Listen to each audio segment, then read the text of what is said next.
Welcome to VLearn. This is session number 4 of RDBMS on representing data elements.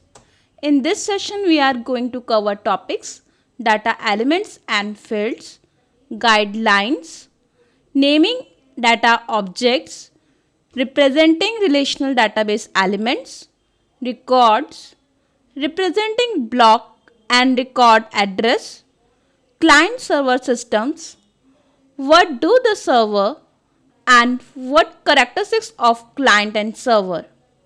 Now the first start with the data elements. As we have previously session we have studied about the ER diagram. So there are some basically models that we use here.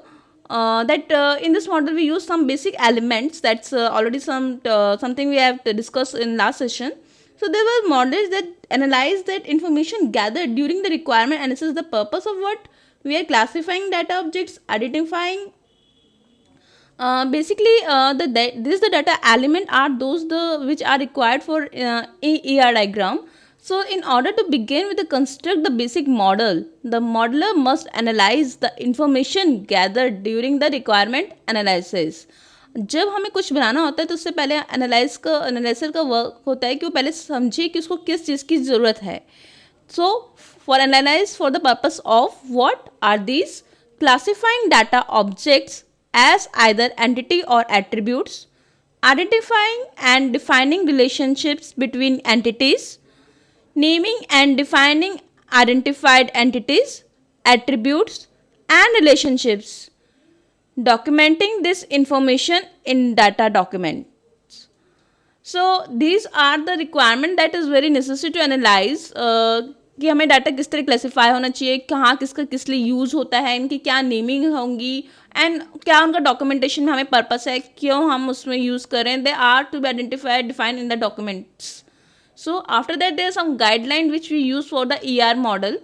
These are entities, attributes, validating attributes, drive attributes and code values, relationships, naming data objects, object definition, recording information in design documents. These are the guidelines that we use here. First of all, here I would like to tell about entity that already we have discussed in previous session, that we represent in rectangular box by strong entity and weak entity.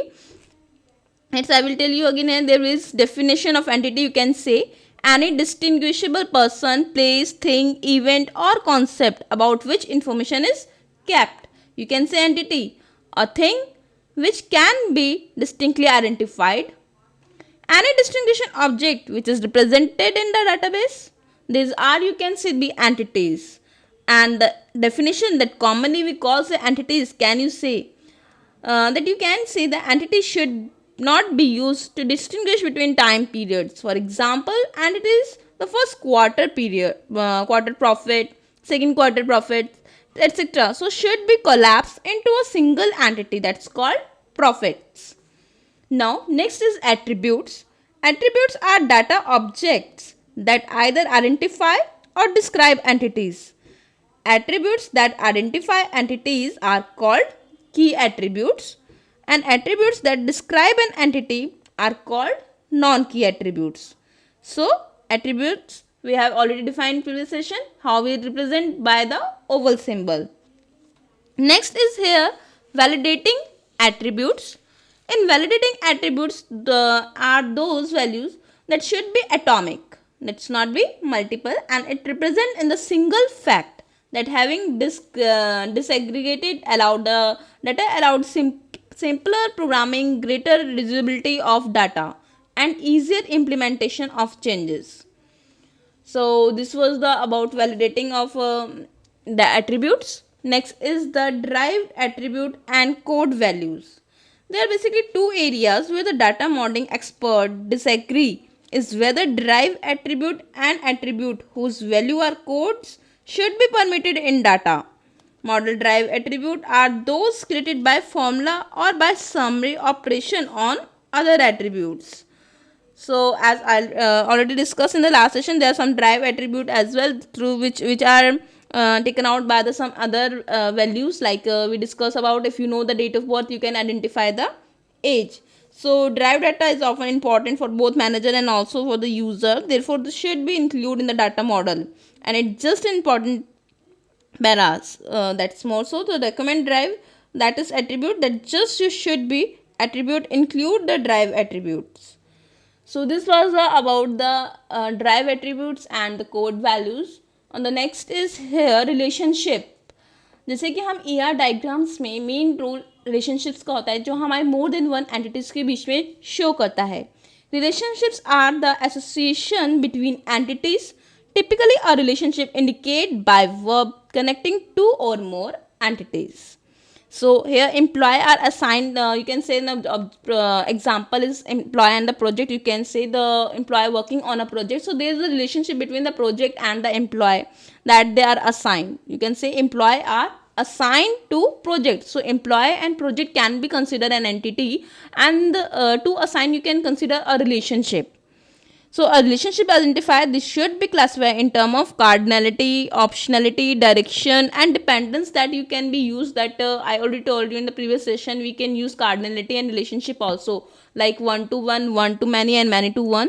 This can be used easily to clarify naming, numbering of the entity that involved in particular relations. And there can next is here naming data object.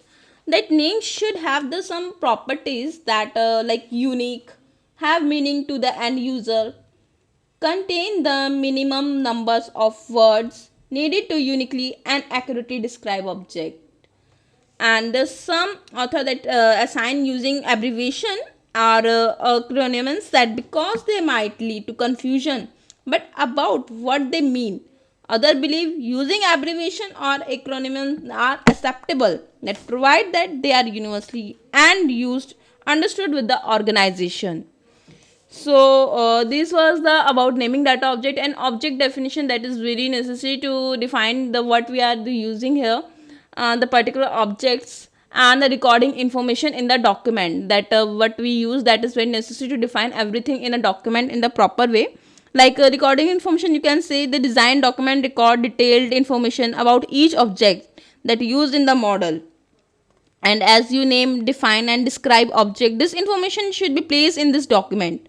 If you are not using this automated design tool, then document can be done on paper or with a word processor. So there is no standard for organization for the document, but the document should include information about name, definition and attribute domains. This was about guideline of the ER model. Next is there the naming and naming data object, that we already discussed. We use here object, but how should we the name here the data object? The name should have the some following property that is shown here in the front of your slide. That should be unique. Name should be unique, that can be easily identified. If the name that would be duplicacy, the name word be repeated again, that will be difficult to extract data and to be understand. And the second thing, and they have meaning to the end user, that whatever object you are using, that should be have a meaningful, and contain the minimum number of words needed to uniquely and accurately describe the objects. This was the thing that should be considered for before the naming the data object. Next is the they representing relational database element are the two way. One is the logical view and the second is internal view. As the relation model was introduced in 1970, and they was through the about how to develop here the model, provide a simple yet the rigorously defined concept of how user receive the data, and the relational model that represent data in the form of two-dimensional table. So the table represents some real world person, place, thing, events. These are the collected here. So a relation database is collection in two-dimensional table. The organization data into the relation table is known as logical view. Again I will say the logical view, in the short you can say the thing how you can represent, that is logical, that is untangible. The view that you can say is the logical view.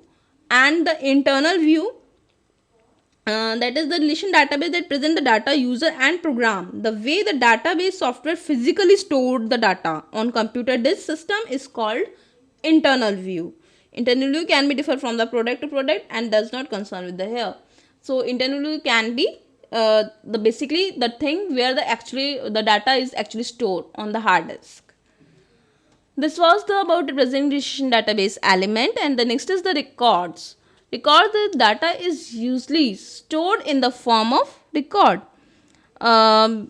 That is the data हमारा जो भी होता है वो एक record form में store होता है and each record consist of collection of related data value or item where each value is formed of one or more bytes and correspond to particular field of record.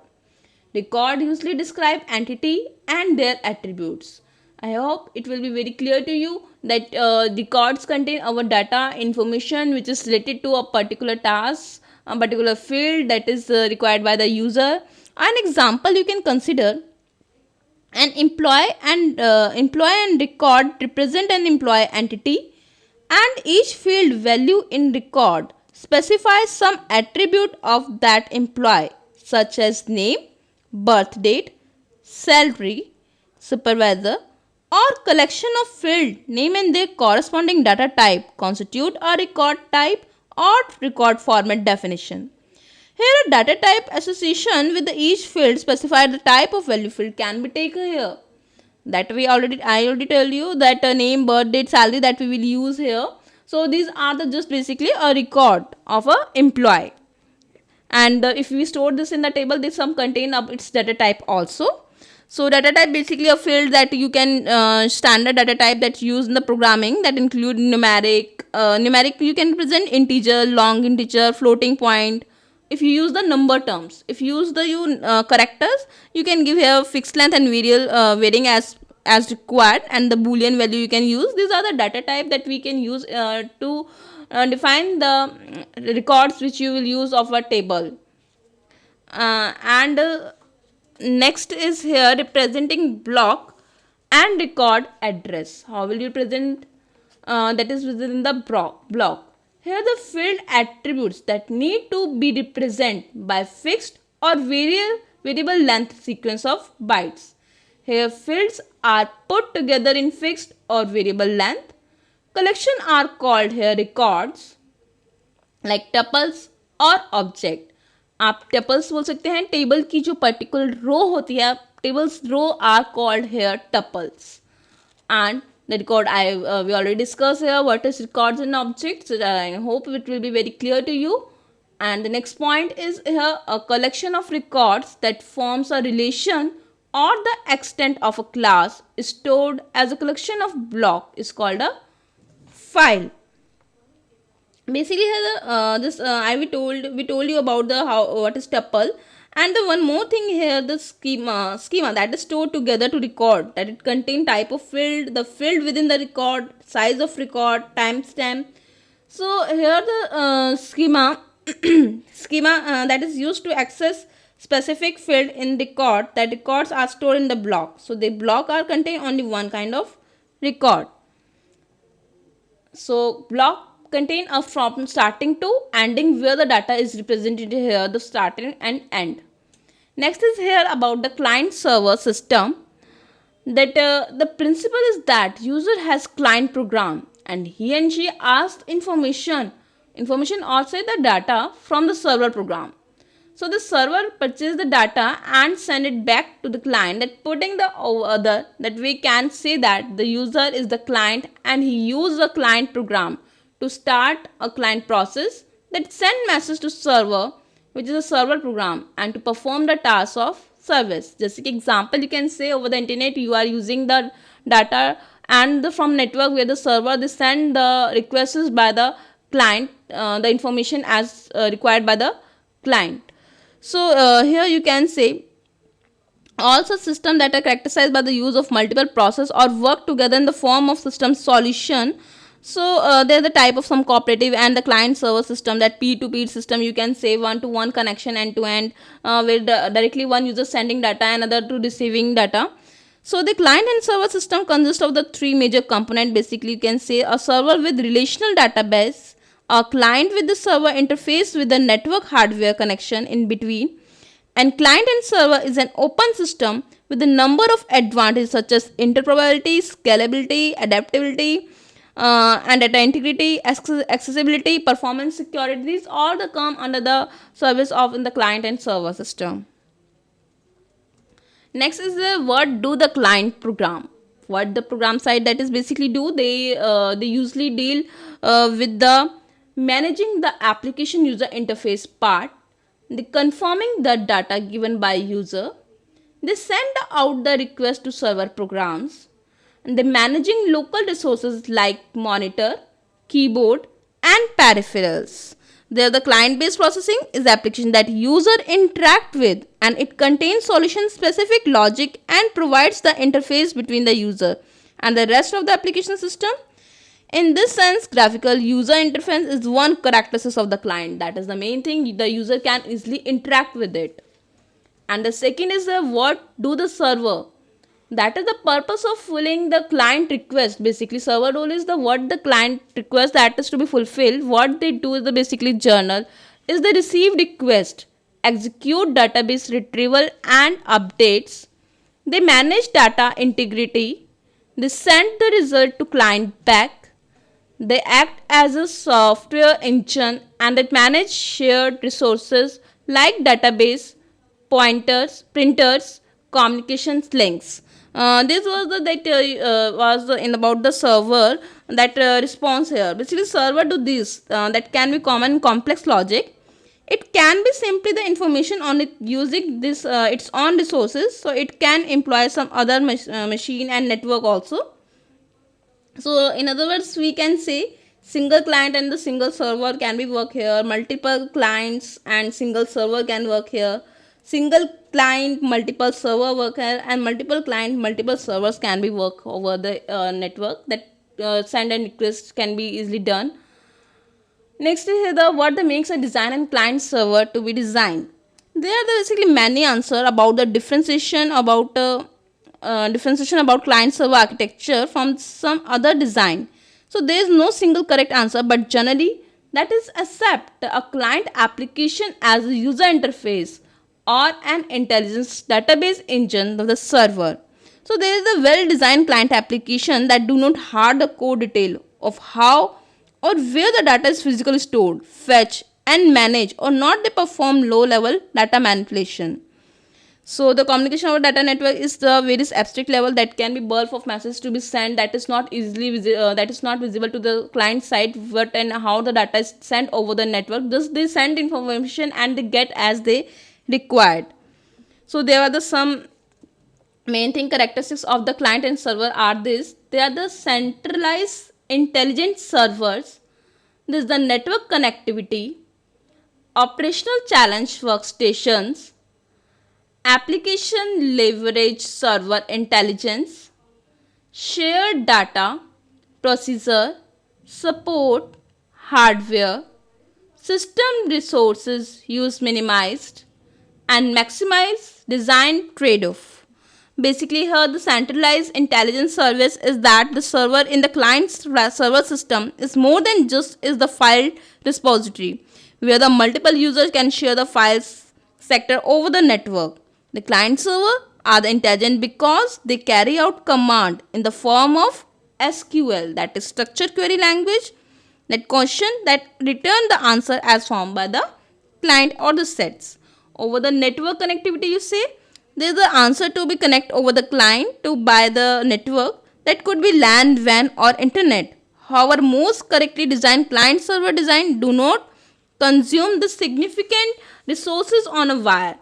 So there is a short SQL query that can send from the client and the server return, specifically focus on the data. Next was the operationally challenged workstation. Here a client computer in a client server system need not run a particularly complex application. It must simply be able to display result from a query and capture criteria from user and subsequent request. That was the way the client computer often more capable and the dumb terminal. It is need to be more particularly powerful processor. Next is here the application leverage and the several intelligence. And about the client server application that are designed with the server intelligence in mind, They assume that server will perform the heavy lifting when it comes to the physical data manipulation. And all the required client application is to ask intelligent questions, expecting the intelligent answer for the server. Next is here the shared data procedure support hardware. Here the client server system that depend on behavior of client, all of them to properly share the server and the client resources. They include data pages, stored procedure and RAM as well as network capacity. Next is the system resources that resource use minimize. All the client server system are designed to minimize the load on overall system. That this permit an application to be scaled more easily at all. Next is the maximize design for trade-off. That is well designed client server application that should design to minimize over the system load or design maximum throughputs, design avoid really and the really bad response time or maybe good design that can be balanced off over there.